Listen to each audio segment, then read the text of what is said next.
আমরা তো বিএনপিকে নির্বাচনে আসতে কোনো প্রকার বাধা দিইনি, আমরা তো তাদেরকে নির্বাচনে আসতে বাধা দিইনি, নির্বাচনে আসেনি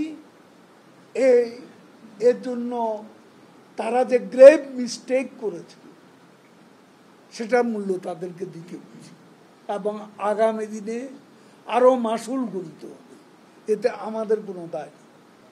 জোট আছে, জোটের সঙ্গে জোটের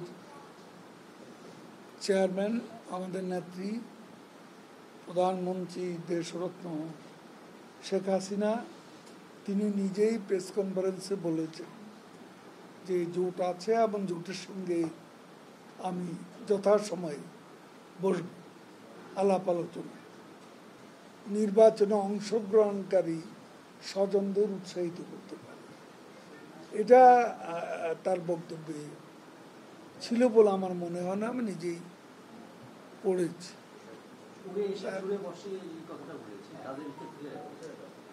না, এখন এখানে একজন লোক অনেক দিন ধরে আওয়ামী লীগের নেতৃত্বে আছে, তারাও তো ওই ফ্যামিলির কোনো একজন আওয়ামী লীগ এমপি বা মন্ত্রীর স্বজন, তিনি বহুদিন ধরে দলের নেতৃত্বে আছেন, হঠাৎ করে সেই ইলেকশনে দাঁড়াচ্ছেন, এমন তো বিষয়টা। এমন বিষয় হলে সেটা ভিন্নভাবে মূল্যায়ন আমরা সে কথা বলছি।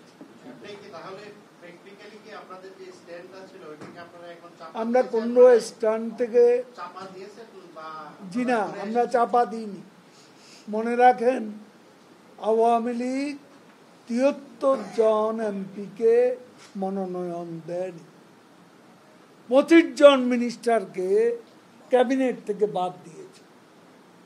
শাস্তিটা অনেকভাবে